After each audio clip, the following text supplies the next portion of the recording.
내 영혼과 육신 모든 것을 오로지 하나님께 집중하는 시간 갖겠습니다. 다 같이 통성으로 기도하겠습니다. 하나님 아버지 감사합니다. 지난 시간에도 저희들 주님의 품 안에서 눈동자같이 지켜주시고 이렇게 성회를 맞이해서 하나님께 예배드리고 찬양드리게 해주시니 감사드립니다. 하나님, 저희들을 위해서 독생자 아들께서 친히 고난을 당하시고 고난과 슬픔의 길을 걸으셨던 그 주님을 기억하는 시간이 되게 하여 주시옵소서. 오늘 드리는 이 예배를 통해서 우리들의 욕심과 정욕이 완전히 사라지게 하여 주옵시고, 우리들에게 나눠지고 흩어진 이 마음이 오로지 한 마음이 되게 하여 주시옵소서. 오로지 하나님만을 사랑하게 하여 주시고, 진리의 말씀이 선포되어진 그 말씀에 따르는 자가 되게 하여 주시옵소서. 지금 고난 가운데 있는 성도들에게 치유함의 역사가 일어나게 하여 주옵시고, 회복의 역사가 일게 하여 주시옵소서. 슬픔의 눈물을 흘리는 그 이들에게는 주님의 눈물로 위로함을 받는 시간이 되게 하여 주시옵소서.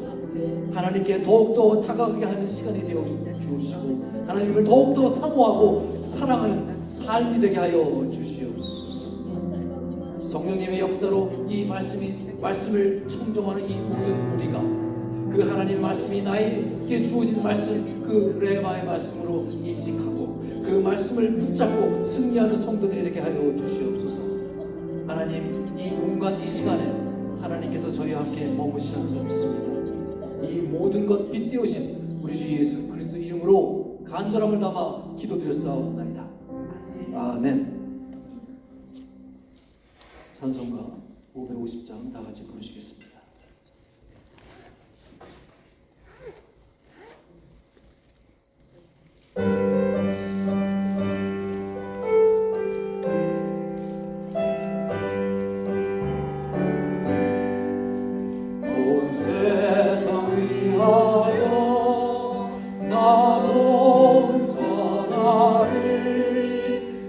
백성 모두 나와서 주 말씀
우리 박성주 시장님께서 예배를 위해서 기도해 주시겠습니다. 기도하시겠습니다. 사랑의 하나님, 오늘 거룩한 주일을 맞이하여 이 자리에 모여 주님께 예배드리게 해주심을 감사드립니다. 비록 적은 수가 모였으나 이 예배를 기쁘게 받아 주옵시고 이 예배가 우리 주님께 영광된 예배가 되게 해 주시옵소서. 말씀을 전하신 목사님 영육간에 강건함을 주시고 성령 충만의 은혜를 부어 주셔서 오늘 말씀이 저희가 살아가면서 항상 간직하게 하시어 이 세상의 빛과 소금이 되는 저희가 되게 하소서. 벌써 새해가 시작된 지 열흘이 넘었습니다. 저희가 연약하여 주님을 향한 그 다짐들이 흔들리고 쓰러질 때 쓰러지지 않도록 도와주시옵소서.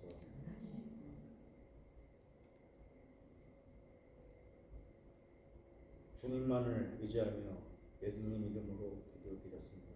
아멘.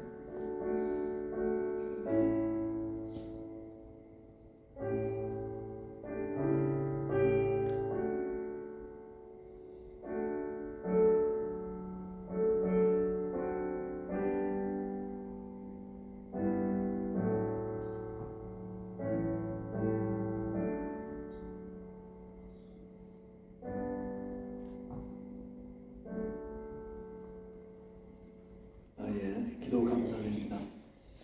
자, 공동체 소식 보겠습니다. 다 같이 주보 참조하시겠어요? 자, 오늘 예배 참석해 주신 모든 성도님들 주님의 이름으로 축복하고 또한 환영합니다. 우리 최승 기사님 원님도 오셨고요. 감사드립니다. 자, 우리 수요 예배 토요일 새벽에도 있으니까 우리 참여하는데 게으르지 않고 시간 나시는 대로 참여하셨으면 좋겠습니다. 저희들이 이제 토고에 있는 교회, 작은 교회지만 저희들이 후원하고 있습니다. 잊지 마시고 기도해 주시기 바랍니다. 예배 후에 우리 친교가 있으니까 모두 참석하셔서 그리스도 안에서 풍성한 교제와 감사를 하는 뜻 있는 시간이 됐으면 좋겠습니다. 우리 중보기도팀 있죠? 우리 기도 내용하고 제목 알려주면 함께 기도해 주겠습니다. 성가대 찬양 우리 순서 보시고 의문 있으신 분들, 질문 있으신 분들은 우리 최은하 집사님께 문의하시기 바랍니다. 작년 그리고 올 초까지 참 바쁘셨죠? 신년 감사 예배 지난주에 드렸는데 참 감사로 드렸습니다. 너무 감사드리고요. 그때 헌신하고 봉사하신 분들, 또 기도로 하는 준비를 하신 분들, 또 참여하신 분들 다들 이 자리를 비워서 감사드립니다. 우리 생명의 삶 큐티 이제 꽤 오래됐지요. 말씀을 생활하는데 더욱 협조하시고 더욱더 참여하시는 분들 얼마든지 말씀하시면 책을 더 주문할 수 있으니까 걱정하지 마시고 우리 말씀에 더 가까이 가는 2026년도 한 해가 되었으면 더 좋겠습니다. 2026년 리더십 세미나가 다음 주죠? 그러니까 다음 주죠 벌써 19일부터 21일까지 템파에 있는 키스톤 한인 침례교회에서 있을 예정입니다.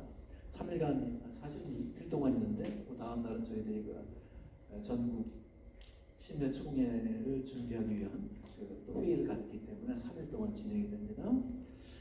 리더십 세미나는 제가 전에 한번 보여드린 대로 평신도를 위한 리더십 세미나입니다.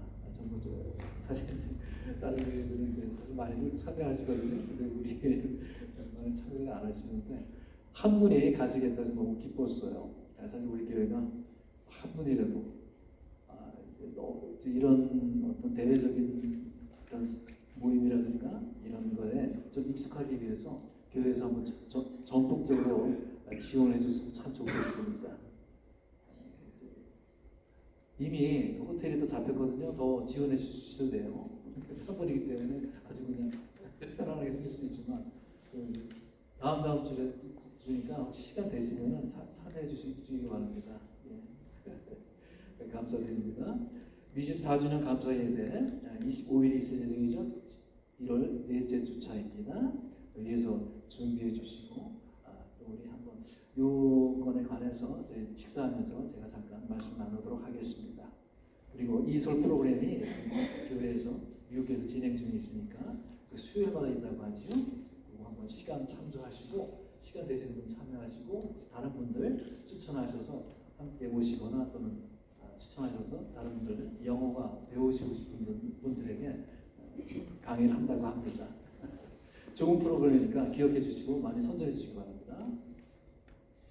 오늘 말씀 보겠습니다. 오늘 말씀 신명기죠. Deuteronomy chapter 8, 1 through 10. 신명기 8장입니다. 1절부터 10절까지 말씀.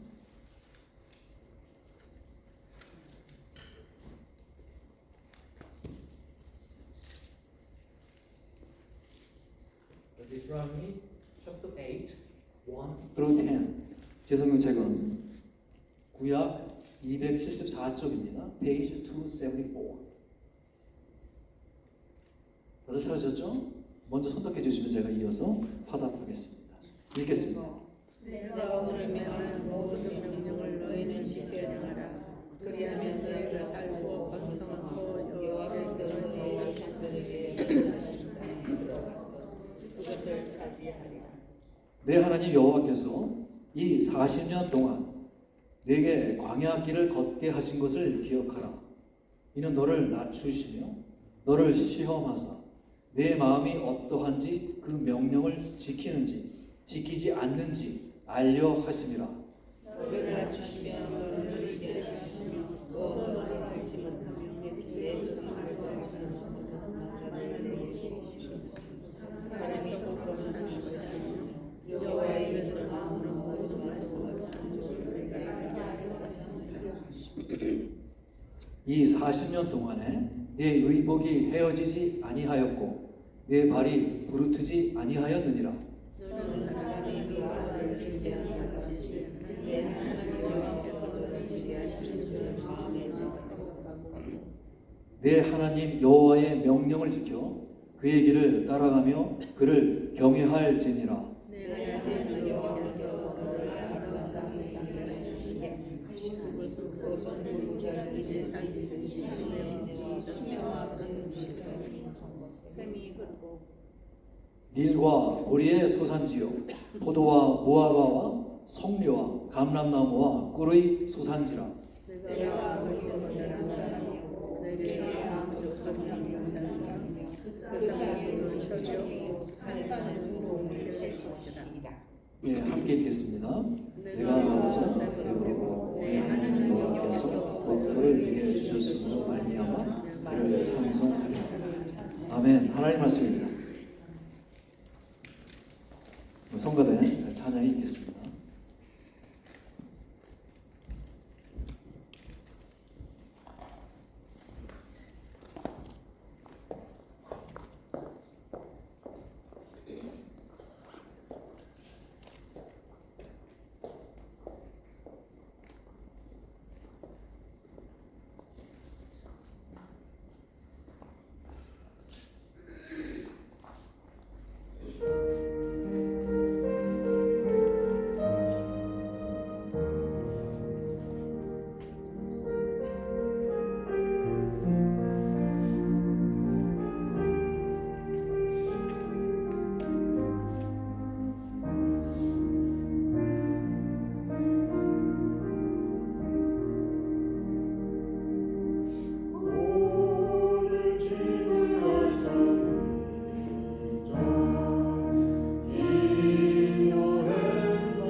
80년대, 90년대 그때를 한국을 아주 대표하는 소설가다 하면 아마 최인호 씨를 들 수가 있을 것입니다.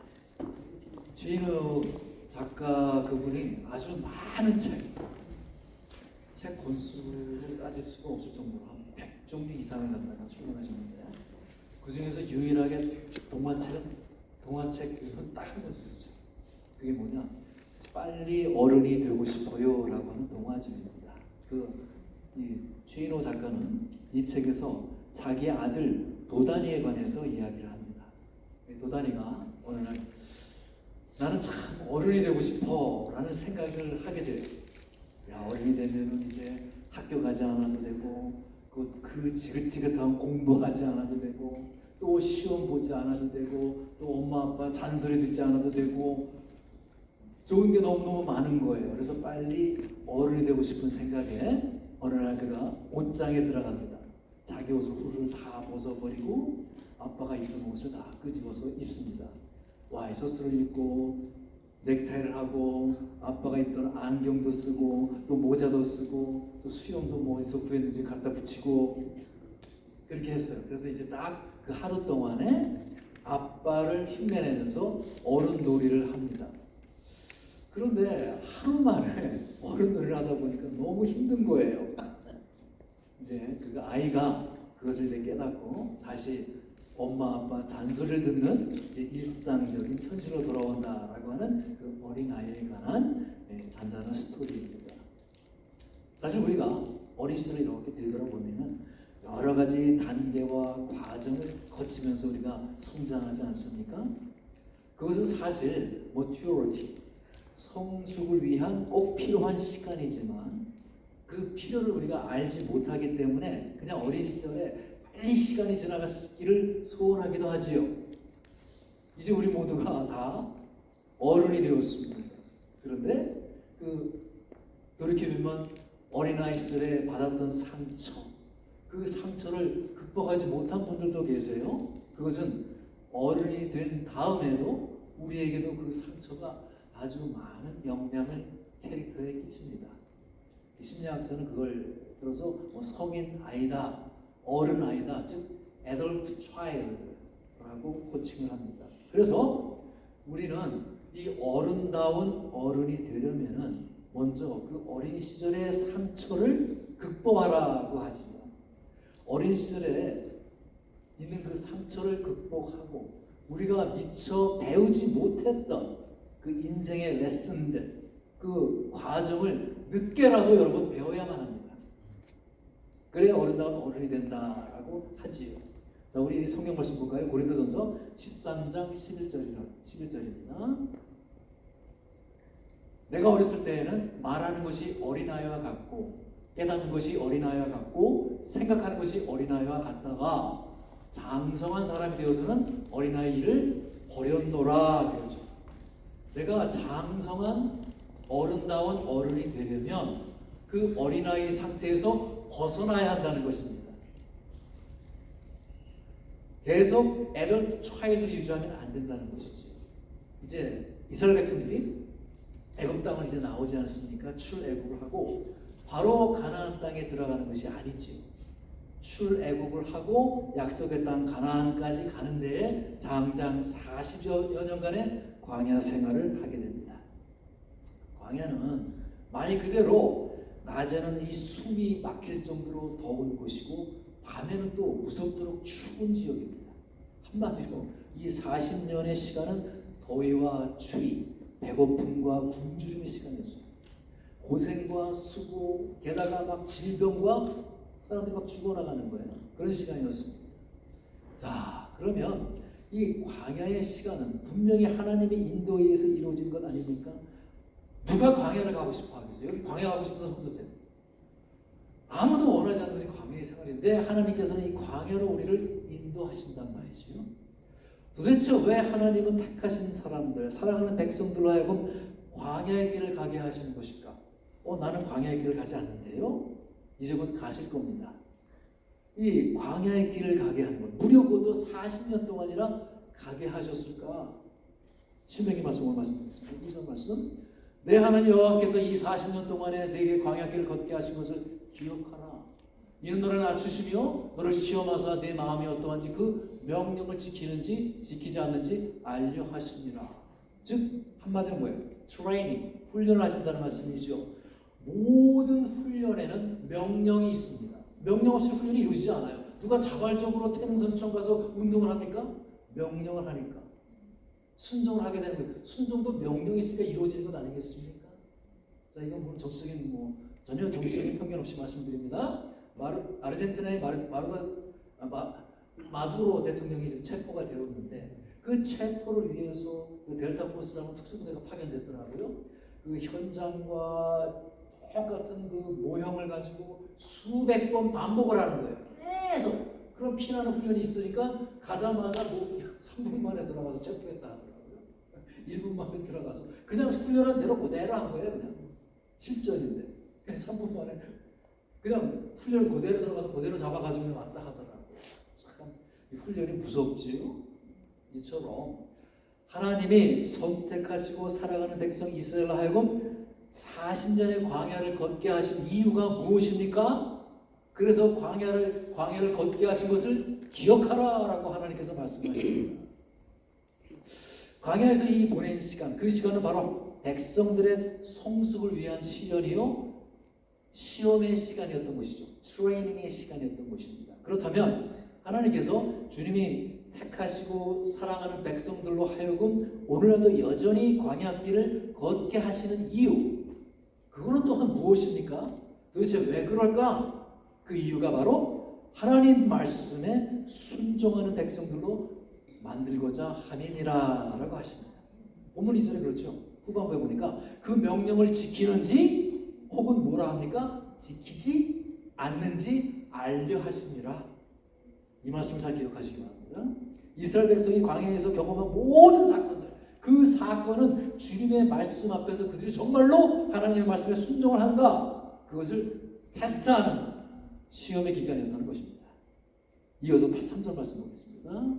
너를 낮추시며 너를 줄이게 하시며 또 너도 알지 못하며 내 조상들도 알지 못하던 만나를 내게 먹이신 것은 사람이 떡으로만 사는 것이 아니요 여호와의 입에서 나오는 모든 말씀으로 사는 줄을 내가 알게 하려 하심이니라.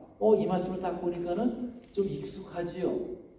구약이 아니라 신약 어디에선가 우리가 들어본 말씀 같지요. 이제 이로부터 먼 훗날에 하나님의 아들 예수 그리스도께서 이 땅에 오시지 않습니까? 그 예수님이 이제 본격적인 사역을 하심에 앞서 공생애를 출발하기 전에 마귀에게 시험을 받지요. 그때 주님이 정확하게 이 말씀을 인용을 하십니다. 신약 말씀 볼까요? 마태복음 4장 1절부터 3절 말씀. 그때 예수께서 성령에 이끌려 마귀에게 시험을 받으러 광야로 가사 40일을 밤낮으로 금식하신 후에 죽이신지라. 시험하는 자가 예수께 나와서 이르되 내가 만일 하나님의 아들이거든 명하여 이 돌들로 떡덩이가 되게 하라. 이스라엘 백성들은 40년 동안을 광야에서 방황을 했지요. 그리고 시험을 받았습니다. 예수님은 이제 40년을 줄여서 40일 동안을 광야에 가서 시험을 받으십니다. 그때 예수 그리스도께서는 금식을 하시죠. 인간의 몸을 입고 왔어요. 인간이에요. 인성을 갖고 계신 예수님이 얼마나 배가 고팠겠어요. 저는 3일하는 것도 힘들더라고요. 음식밖에 보이지 않았을 거예요. 예수님도 40일 한번 금식한다고 여러분 한번 생각해 보세요. 아마 이 광야에 있는 그 돌들이 아마 빵으로 보였을 겁니다. 떡들로 보였을 것입니다. 그런데 예수님은 명령만 하면은 그 돌들을 빵으로 떡덩이가 되게 할 수 있는 그런 신성의 능력이 있으신 분이거든요. 하지만 그럼에도 불구하고 예수님은 뭐라고 말씀하십니까? 이어서 말씀 볼까요? 예수께서 대답하여 이르시되 기록되었으되 사람이 떡으로만 살 것이 아니요 하나님의 입으로부터 나온 모든 말씀으로 살 것이라 하였느니라 하시니, 여기 이제 기록되었으되라고 하죠. 이 기록되었으되가 오늘 읽은 신명기 말씀을 말씀하시는 거예요. 똑같은 말씀 인용하시죠. 신명기 본문, 바로 신명기 본문에 기록되었으되 사람이 어떻게 떡으로만 살 것이 아니요 하나님의 입으로 나오는 말씀으로 살 것이라. 예수님은 그때에 굶주리시면서도, 그러니까 먹는 것의 시험, 오늘날에 말하면 뭐 경제적인 시험이겠지요. 먹는 것보다 더 중요한 가치인 하나님의 말씀을 붙들고 계셨다는 것을 지금 말씀하고 계십니다. 즉 어떠한 경우에도 어떠한 상황에 처해도 그분은 말씀의 원리에 따라 살고자 하신 것이지요. 그러니까 예수님께서는 떡보다 중요한 것이 뭐다? 말씀이다라고 하십니다. 그분은 광야에서 이렇게 시험을 받으시면서도 예수님은 여전히 말씀을 먹고 살고 계셨던 것입니다. 그런데 오늘의 삶을 살고 있는 우리들은 과연 어떠한 모습입니까? 우리는 어떻게 살고 있습니까? 과연 내가 어떠한 상황, 어떤 환경에 놓여 있을 때에 과연 내가 그 말씀을 붙들고 살고 있습니까? 우리는 믿음을 쉽게 저버리는 것은 아닙니까? 과연 하나님의 말씀을 따라서 내 인생의 길, 광야의 길을 우리가 걷고 있는 것일까요? 아니면은 돈의 미혹, 물질의 시험을 이기지 못하고 우리는 마치 그 돈에 팔린 노예들처럼 돈 사람으로 살고 있는 것은 아닐까요? 정말로 우리에게는 이러한 말씀의 가치가 물질의 가치보다 더 귀한 것으로 여기며 사십니까? 정말로 내가 말씀을 붙들고 하나님의 말씀을 내가 먹고 하나님의 사람인 것을 내가 세상에 증거하면서 그렇게 하늘나라 백성으로 살고 계십니까? 아니면 예수님의 제자였지만 얼마나 영광입니까? 예수님의 선택받은 열두 제자 안에 든다는 것이 가룟 유다처럼 불과 은 30냥의 스승을 팔아버리고 그 어둠 속의 길을 택했던 불쌍한 유다처럼 살고 있는 것은 아닙니까? 주께서 과연 우리로 광야의 길을 걷게 하신 이유가 무엇일까요?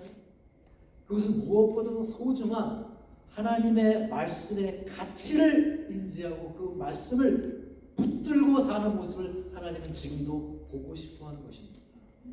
여러분 모두 이 시험에서 온전히 승리하는 하나님의 백성이 되시기를 우리 주 예수 그리스도 이름으로 축복드립니다. 자, 우리로 하여금 그 가기 싫은 광야의 길을 걷게 하시는 이유가 또 두 번째가 있는데 그 이유는 이 자녀에 대한 징계조차 하나님의 사랑을 알게 하려 하는 것입니다. 자녀의 징계도 주님의 사랑이라는 거예요. 오늘 말씀도 이어서 보겠습니다. 5절 6절 말씀이에요. 너는 사람이 그 아들을 징계함 같이 내 하나님 여호와께서 너를 징계하시는 줄 마음에 생각하고 내 하나님 여호와의 명령을 지켜 그의 길을 따라가며 그를 경외할지니라. 40년 무슨 말씀입니까? 광야에서 받은 여러 가지 시련들이 있는데 바로 그런 것들이 모두 하나님이 내린 징계라는 사실이에요. 물론 광야에서 이 시련만 징계만 있었던 것은 아닙니다. 4절 이어서 볼까요? 4절을 보니까 이 40년 동안에 내 의복이 헤어지지 아니하였고 내 발이 부르트지 아니하였느니라. 자, 40년의 광야 생활 중에서 하나님은 그분의 신실한 은혜를 따라 이스라엘 백성들의 기본적인 것을 다 채워주셨다는 거예요. 그죠? 그 필요를 채워주셨습니다. 때에 따라 이른비와 늦은비를 내려주셨습니다. 입을 옷을 주셨고 걸어갈 수 있는 신을 주셨습니다. 다시 말하면 하나님은 적어도 그 백성들의 모든 기본적인 필요만은 신실하게 채워주셨다는 것이죠. 이 필요, needs, 필요에 관한 하나님은 반드시 그 백성들을 책임져 주신다는 거예요. 이것은 새로운 언약 시대를 살아가는 우리 모두에게도 마찬가지라는 것입니다. 빌립보서에도 같은 말 나와요. 볼까요? 빌립보서 4장 19절. 나의 하나님이 그리스도 예수 안에서 영광 가운데 그 풍성한 대로 너희 모든 쓸 것을 채우시리라. 그렇잖아요. 우리는 종종 그런데 이 말씀을 어떻게 읽고 싶어 합니까? 나의 하나님 예수 그리스도께서 영광 가운데 그 풍성한 대로 너의 모든 욕심을 채우시리라. 참 이렇게 읽고 싶지 않습니까? 하나님은 욕심까지 채워주신다고 말씀하지 않으세요. 너희의 무엇? 쓸 것, God will meet all your needs. 네가 필요한 것 그것만을 책임져 주신다고 말씀하십니다. 아니면 아니 도대체 어떤 부모가 자녀의 필요를 외면하겠습니까? 하지만 그럼에도 불구하고 광야에 있는 이스라엘은 이 필요를 채워주시는 하나님께 감사하는 삶이요 찬양하는 삶의 모습을 전혀 보이지를 못합니다. 오히려 하나님을 향한 어떻게 해요? 불평과 원망을 확 쏟아내지요. 민수기서 보겠습니다. 11장 1절 말씀. 여호와께서 들으시기에 백성이 악한 말로 원망하며 이렇게 원망을 하는 거예요. 하나님께서 들으시고 진노하사 여호와의 불을 그들 중에 붙여서 진영 끝을 사르게 하시며 하나님의 징계가 내려지는 것이죠. 무엇에 대한? 이스라엘 백성들이 원망에 대한 징계가 내려집니다. 그럼에도 이것이 징계임을 알아차리지 못한 백성들은 원망을 계속하죠. 이어서 나옵니다. 5절 6절 말씀 이어서 볼까요? 민수기. 우리가 애굽에 있을 때에는 값없이 생선과 우유와 참외와 부추와 파와 마늘들을 먹은 것이 생각나거늘 이제는 우리 기력이 다하여 이 만나 외에는 보이는 것이 아무것도 없도다 하니 만나는 하나님이 광야에 있는 이스라엘 백성들을 위해서 특별히 마련하신 비상식량이잖아요. 그죠? 특별한 선물입니다. 근데 만나밖에 없다고 지금 불평하는 거예요. 처음엔 그렇지 않았죠. 처음에는 야 만나가 정말 꿀송이와 같다. 기름이 섞인 과자와 같다라고 했어요. 근데 계속 만나만 먹다 보니까 실증이 막 나는 거예요. 그러면 아유 하나님 도대체 만나밖에 없습니까? 라고 불평을 하죠. 이처럼 축복을 하나님 주신 축복을 원망으로 바꾸고 있습니다. 그런 백성을 하나님께서는 그대로 두지 아니하신다는 것이지요. 그래서 하나님이 채찍을 드십니다. 징계의 채찍이지요. 사랑하시기 때문에.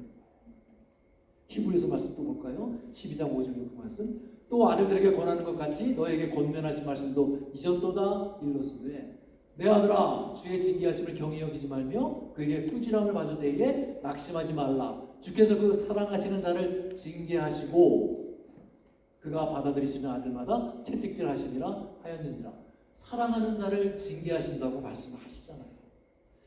1992년이죠. 그때 제가 미국에 처음 이제 와서 펜실베니아 추운 데 왔어요. 영어를 좀 빨리 배우려고 미국 드라마를 봤어요. 혹시 아실 거예요. 90년대 그때 아주 가장 미국에서 보편적인 드라마 풀 하우스 보셨어요? 풀 하우스라고 이제 미국 그 시트콤 가족 드라마예요. 제가 그걸 보면서 영어 공부한다고 이제 미국에서 빨리 해야 되니까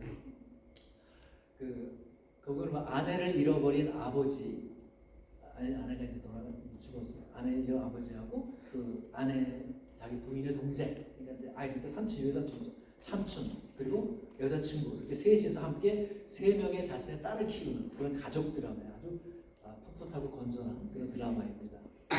어느 날 이제 사춘기 둘째 딸 스테파니가 아빠와 약속을 했는데 그 약속을 지키지 않아요. 아주 보기 좋게 지키지 않습니다. 그러자 아빠가 그 아이에게 징계를 내립니다. 너 이틀 동안 외출 금지. 딱 그러니까 맨날 사랑하던 그 아빠가 그런 징계를 주니까 내가 완전히 당황을 했어요. 그래서 막 스테파니가 막 울면서 외칩니다. You don't love me 하면서 자기 방을 들어가서 문을 빵 닫고 들어가 버렸어요. 그 마음이 아프잖아요. 아빠. 시간이 지나면 그때 가면 더 터지죠. 그래서 시간이 지난 다음에 저녁 늦지 마 해서 아빠가 그 방에 이렇게 들어갑니다. 그래서 야 왜 아빠가 너를 사랑하지 않는다고 생각하니? 라고 이제 아빠가 물어봐요. 아빠가 지금 나를 이렇게 슬프게 만들잖아. 그러자 아빠가 대답합니다. 그 대답이 지금까지 기억이 나요. 벌써 30년이 지났는데 스테파니 내가 잘할 때는 말이야 아빠는 기뻐하고 즐거워하면서 내가 너를 사랑해. 그런데 오늘처럼 네가 약속을 어기고 잘못할 때는 말이야 나는 슬퍼하고 아파하면서 너를 사랑하는 거야. 바로 그 아빠의 마음이 하늘 아버지의 마음 아니겠습니까? 우리가 하나님 그의 자녀로서 잘못을 할 때 그분은 징계의 채찍을 들고 우리를 때리시면서 우리보다 더 아파하고 슬퍼하신다는 것이지. 그러면서 하나님 말씀하시죠. 나는 너를 사랑하기 때문이야. 우리가 경험하는 이 광야에서의 시련은요, 바로 그분의 사랑의 징계임을 알아차리는 우리 모두가 될 수 있기를 축복드립니다. 이 광야길의 시련, 그 시련을 허용하신 이유가 마지막 세 번째가 있어요. 물론 우리가 이 삶 속에서 어른다운 삶, 진정한 삶을 살아라 라고 하는 의미에서의 훈련이면 분명합니다. 하지만 궁극적으로 우리에게 하늘을 소망하게 하는 것이에요. 약속의 땅을 궁극적으로 소망하게 하려 하십니다. 광야의 시련을 언급하는 주님은 이제 당신의 백성들이 궁극적으로 너희들 결국은 소유해야 할 약속의 땅, 그 땅에 대한 축복을 일깨워주고 있습니다. 그것이 오늘 말씀 7절부터 10절 말씀이죠. 내 하나님 여호와께서 너를 아름다운 땅에 이르게 하시나니 그것은 골짜기든지 산지든지 시내와 분천과 샘이 흐르고 밀과 보리의 소산지요 포도와 무화과와 석류와 갈람나와 꿀이 소산지라. 내가 먹을 것에 모자람이 없고 내게 아무 부족함이 없는 땅이며 그 땅의 돌은 철이요 산에서는 동을 캘 것이라. 내가 먹어서 배부르고 내 하나님 여호와께서 옥토를 내게 주셨으므로 말미암아 그를 찬송하리라. 아름다운 땅이요 모자람이 없는 땅이요 부족함이 없는 땅이요 풍성한 땅이다라고 말씀하시죠. 이 땅이 너희를 위해서 예비된 약속의 땅이라는 것입니다. 그러니까 너의 인생의 스토리는 아직 끝나지 않았어. 비록 광야에서 찬바람이 휙휙 불고 있지만, 광야에서의 시련과 고통이 있지만 우리 앞에 기다리고 있는 그 땅에 소망을 가지라는 것입니다. 사랑하는 성도님 여러분, 만약에 이스라엘 백성들이 그저 광야에서 우연히 만난 오아시스에 만족하고 배불러서 여기가 좋사오니 하고 정착했더라면 이 약속의 땅은 그들과 전혀 상관이 없겠지요. 그러나 이 광야의 시련이 약속의 땅을 더욱 사모하게 만들지 않았을까요? 우리가 살고 있는 지금 이 땅이 바로 그런 천국이라면 그 천국을 소망하는 사람이 과연 몇 분이나 될까요? 광야의 시련과 더불어 싸우다가 어느 날 은근히 우리 삶에서 이제 그만 그 나라에 가고 싶다, 이런 소망 가진 적 있죠? 없습니까? 이 광야 같은 세상의 고통과 시련, 우리로 약속된 영원한 천국을 우리는 사모하게 되어 있어요. 지나간 날 그 우리 선배 신앙이들 한번 보세요. 이 땅에 많은 고난을 당하면서도 결국 그 고난과 시련을 극복할 수 있었던 것은 그런 약속된 미래의 영광 때문이 아니었습니까? 그렇죠? 로마서에 잘 나와 있죠. 로마서 8장 18절 말씀 볼까요? 생각하건대 현재 고난은 장차 우리에게 나타날 영광과 비교할 수 없도다. 이어서 보겠습니다. 24절 말씀. 우리가 소망으로 구원을 얻었음에 보이는 소망이 아니니 보는 것을 누가 파라리요. 아직 궁극적인 소망은 내 눈에 보이지 않습니다. 그러나 믿음의 눈으로 우리가 볼 수 있어야 한다는 것이지요. 눈에 보이는 그것이 전부가 아니라는 것입니다. 요한계시록 기자 사도 요한은요, 그 시련 속에서 환난 속에서 그 반모섬이라는 곳에 유배를 당하지 않습니까? 근데 그곳에서 어느 날 하나님께서 잠시 열어 보이시는 그 천국의 영광을 보게 하십니다. 그것을 이제 보고 기록을 하지요. 그게 바로 요한계시록. 뭐 말씀 볼까요? 21장 2절 말씀이에요. 또 내가 봄에 거룩한 성새 예루살렘이 하나님께로부터 하늘에서 내려오니 그 준비한 것이 신부가 남편을 위하여 단장한 것 같더라. 남편을 위한 신부가 아름다운 단장을 하였다라고 말씀하십니다. 하나님이 천국을 이렇게 단장하고 우리를 위해 준비하고 계시다는 거예요. 그 예비된 영광을 보면 내가 이길 수가 있다는 것입니다. 광야의 시련을 이길 수가 있다는 것입니다. 여러분, 요한계시록에서 계속 반복되는 단어가 있어요. 특별하게 특히 7교회를 향해서 말씀하실 때 사도 요한의 편지를 보면 마지막에 꼭 되풀이되는 얘기가 있어요. 이기는 자는 이렇게 계속 반복이 돼요. 광야의 시련을 이길 수 있다. 천국의 영광을 본 사람이라는 것이죠. 이스라엘 백성들이 드디어 약속의 땅에 보이는 그 지점에 도착을 했어요. 그들이 약속의 땅에 들어가기 앞서서 사실 그 땅에 들어가기 얼마 동안은 거기에서 이제 정복 전쟁을 치러야 하지 않습니까? 그런데 그들이 좌절하지 않도록 넘어지지 않도록 그들에게 일어서게 과감하게 약속의 땅에 다시 한번 도전할 수 있도록 하나님은 그 약속의 땅의 영광을 보게 하여 주시죠. 너희들의 들어간 땅은 이렇게 아름다운 땅이라. 그래서 우리 주변에 보면은 우리의 믿음의 선배들이 이 땅에서 이렇게 보면 질병과 더불어 투병을 막 하다가 이렇게 말하는 사람들이 종종 보면은 처음에는 물론 그 치료를 위해서 기도를 열심히 하십니다. 근데 어느 순간에 됐어. 이제는 가고 싶어. 그 천국에 가고 싶어. 이제는 그 영광의 나라를 소망하는 그 순간을 바라보는 모습을 우리가 종종 목격을 합니다. 저는 그런 분들 여러분 많이 보았어요. 마틴 로이드 존슨이라는 그 유명한 설교가 목사님이 있거든요. 그분이 이제 그가 돌아가셨죠. 80년대도 그 딸의 엘리자베스 그분이 이제 아버지의 마지막 순간을 회고하면서 이렇게 글을 썼어요. 그 책을 발간했는데 아버지는 어느 날 갑자기 병 속에서 더 이상 내 병을 낫기 위해서 기도하지 말라고 말씀을 하셨어요. 내가 영광으로 가는 그 길을 막지 말라고. 아버지는 지나간 몇 달을 투병하셨지만 요한복음 14장을 묵상하시면서 하늘 아버지가 예비한 처소의 위대한 영광과 진리에 굳게 붙들고 계셨습니다. 그는 자신이 오랫동안 정말 신실하게 믿었던 그 하나님 아버지, 그 영광의 초소를 예비해 놓으신 것을 절대적으로 확신하고 있었습니다. 그런 말입니다. 이 세상 광야길을 걷는 그 주님의 백성들이 잠깐의 시련과 고통을 경험하지만 마침내 우리가 그 미련을 떨쳐버리고 영원한 나라의 소망을 가질 수가 있는 이유가 있지요. 주님께서 사랑하는 그 자녀를 위해서 바로 그 영원한 집을 준비하셨기 때문에 그렇습니다. 그렇다면 사랑하는 성도님 여러분, 우리가 궁극적인 그 소망을 정말 여러분 마음에 있습니까? 천국의 영광, 하늘나라의 그 영광을 정말 여러분 사모하십니까? 그리고 그 영광을 내가 믿음의 눈으로 보았기 때문에 오늘 광야의 시련을 이기고 계십니까? 그 영광의 오늘의 시련을 이기고 광야의 그 비바람 속에서도 찬송하는 자로, 광야의 차디찬 바람 속에서도 기뻐하는 자로, 소망하는 자로 오늘을 살게 하시기를 주님의 이름으로 축복드립니다.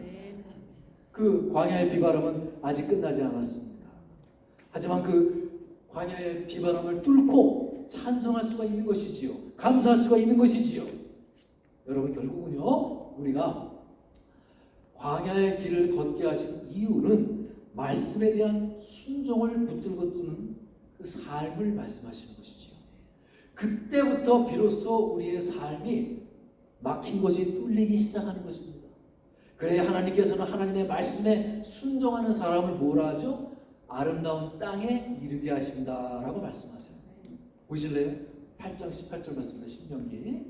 내 하나님 여호와를 기억하라. 그가 내게 재물을 얻을 능력을 주셨습니다. 이같이 하시면 내 조상들에게 맹세하신 언약을 오늘과 같이 이루려 하심이니라. 하나님께서는 하나님의 백성들에게 복을 주시려고 약속을 하셨던 것이지요. 하나님께서는 그렇게 복을 주실 때를 기다리고 계십니다. 그런데 하나님의 복을 가로막는 것이 있습니다. 그게 무엇이죠? 바로 교만과 불순종이 하나님의 복을 가로막고 있는 것입니다. 나는 교만하지 않은 것 같은데, 나는 다른 사람의 저 김집사에 비해서 나는 좀 겸손한 편인데, 그런 생각이 드십니까? 바로 그분이 매우 교만한 분입니다. 질적으로 아주 나쁜 교만이에요. 차라리 새 차 샀다고 뭉텅텅 닫으면서 차자랑하는 분이 순진한 교만이에요. 눈에 띄는 교만은 오히려 순진합니다. 그분은 그렇게 살다가 깨져요, 금방. 그런데 오히려 겸손한 척 드러내지 않으면서 정말 교만한 분들이 있어요. 우리 교회에 있다는 거 아닌 것을 오해하지 마세요. 그런 사람들이 있습니다. 그거 진짜 고치기도 어렵고 정말 그 병적입니다. 하나님 지금 그런 교만을 이야기하는 거예요. 내가 멀세대에 샀다고 뭉쾅 닫는 그런 교만은 그건 교만도 아닙니다. 그거는 오히려 하나님께 쉽게 두들겨 맞고 돌려와요. 하지만 진짜 교묘하게 교만을 부리는 사람들 있죠. 겉으로는 겸손한 척 하면서 그 안에는 교만의 또아리를 들고 있어요. 누구도 모릅니다. 아무도 몰라요. 하나님만 아십니다. 본인도 몰라요. 본인도 속고 살아요. 본인도 겸손한 척. 이런 사람을 지칭하는 겁니다. 지금 말씀. 오늘 이제 목사님이 그래서 봤는데요. 중국에서 선교사님들이 이제 그 모임이 있었어요. 선교사님들이 쭉 앉아가지고 한 사람씩 이제 간증을 하는 시간이 있었습니다. 안수집사님으로 계시다가 선교사에 지원을 하고 중국에서 선교를 하시는 분이 계시는데 이분의 능력도 출중하고 믿음도 좋으신 분이에요. 70세가 넘으신 아주 할아버지. 근데 오랫동안 많은 일을 하셨으니까 아주 사람들이 야 저분이 그냥 기가 막히게 간증할 거 다들 그냥 초조하게 잔뜩 기대를 하고 그분 순서를 기다리고 있었어요. 이제 그분 순서가 되어서 간증을 하십니다. 올해 나이가 내가 70이 넘었습니다. 선교사로서 주님의 일을 하려고 여기까지 왔는데 이 나이가 되도록 내가 고치지 못한 것이 있어요. 이 못난 성격을 고치지 못하고 있습니다. 내가 화를 너무 잘 냅니다. 이 나이가 되도록 내가 그것을 고치지 못하고 있어요. 이 못난 성격도 고치지 못하고 있으면서 내가 선교사라니요 라고 하면서 막 우십대요. 여러분 순종은요 신앙의 모든 것입니다. 사람들은 삶이 힘들어지면은 가장 먼저 하는 게 뭔지 압니까? 말씀을 또 멀어져요. 말씀에 순종 안 하기 시작합니다. 사실 그 하나님의 말씀에 순종하지 않아서 그 삶이 어렵고 힘들어졌는데 그 힘든 일이 생기면 하나님의 징계라고 생각하고 돌아와야 되는데 하나님의 말씀에 더 순종하지 않습니다. 그래서 이제 우리 학문적인 용어로 제3종 오류라고 합니다. 하나님부터 어떻게 됩니까? 완전히 멀어지죠.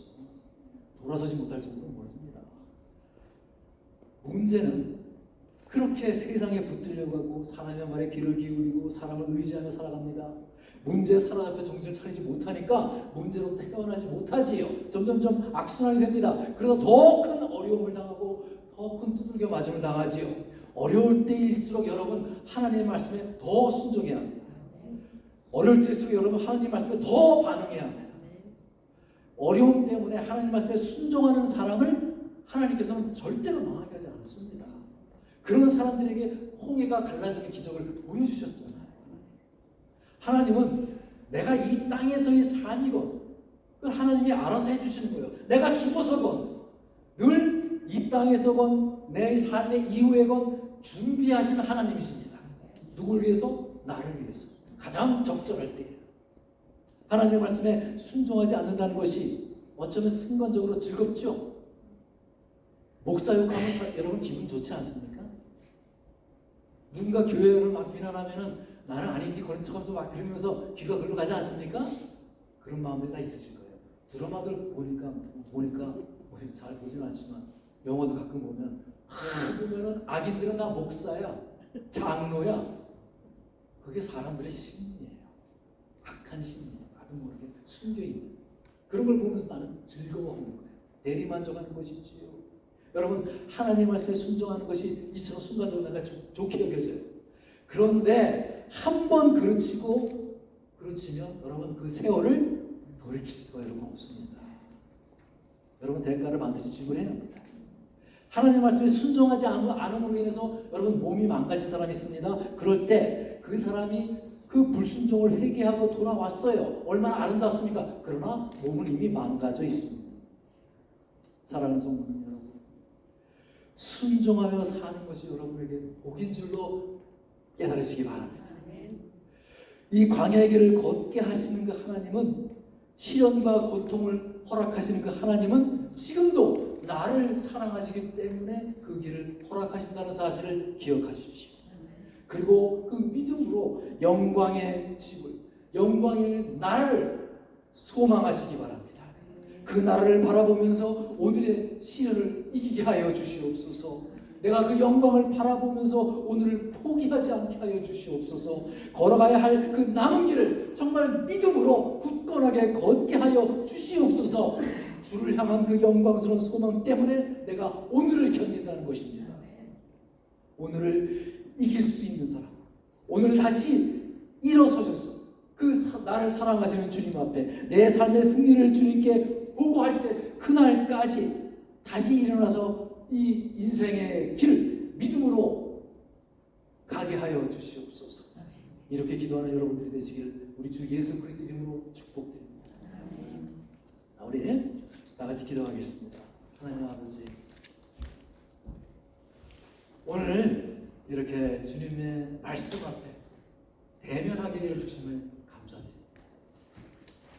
제가 발가벗고 거울을 바라보듯이 말씀 앞에 순종하는, 또 순종치 아니하는 그 모습을 보게 하여 주시니 감사합니다. 이 광야가 지금 내가 걷는 이 인생길이 우연이 아니라 정말 하나님께서 나를 낮추시고 내 안에 보이지 않는 그 교만을 깨뜨리기 위해서 하나님께서 시험하고 있음을 깨닫게 하여 주시니 감사합니다. 하나님의 손길을 느끼게 하여 주시옵소서. 정말 이제부터는 주님의 말씀으로 살게 하여 주옵시고 내 힘이 아니라 하나님의 은혜만을 구하며 사는 삶을 살게 하여 주시옵소서. 이렇게 기도하겠습니다. 사랑과 은혜가 풍성하신 하나님 아버지, 오늘도 저희를 사랑하시어서 생명의 말씀으로 인도하여 주시니 감사드립니다. 주님, 이 인생의 거친 들판에서 때로는 어려움 속에서 때로는 나에게 있는 이 질병과 문제로 인해서 흔들리고 있는 우리를 붙들어 주시옵소서. 하나님, 그 이스라엘 백성이 40년 동안 광야의 길로 걷게 하신 그 이유를 깨닫게 해주심을 감사드립니다. 저희를 정말 내 안에 이 떼아리를 풀고 있는 교만을 없애주시고 주님의 말씀에 순종하는 백성으로 만드시기 위함을 고백합니다. 사람이 떡으로만 사는 것이 아니요 오직 여호와의 입에서 나오는 모든 말씀으로 사는 존재임을 평생 잊지 말게 하여 주시옵소서. 물질의 유혹이나 세상의 염려 앞에 믿음을 저버리는 것이 아니라 하나님의 말씀을 붙들고 그 문제를 뛰어넘게 하여 주시옵소서. 무엇보다 이 광야의 길 끝에 하나님의 계심을 기억하게 하여 주시옵소서.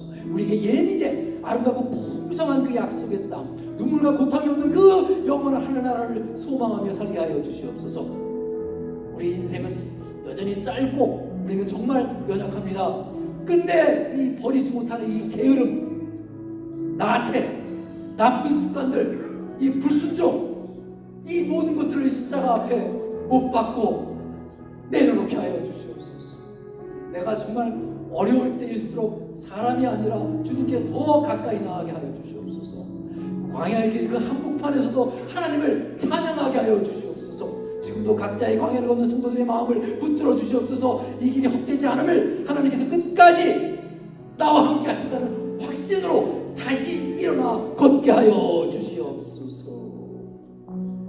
우리의 삶 전체를 하나님께 바치오 우리 주 예수 그리스도 이름으로 기도드렸사옵나이다. 아멘. 네, 우리 다 같이 일어서서 368장 보시겠습니다. 주 예수여 은혜로.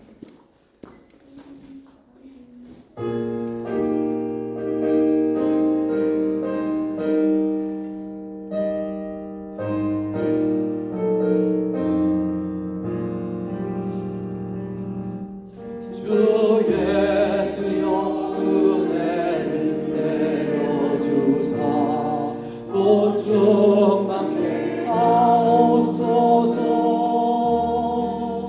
이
하나님 아버지, 저희가 인생의 광야길이죠. 우리를 먹이시고 입히시며 이 자리까지 인도하신 그 은혜에 감사드립니다. 주님께 이 예물을 올려드립니다. 우리가 가진 것이 넉넉해서가 아니라 그 모든 것들이 하나님께로부터 왔음을 믿음으로 고백하며 드립니다.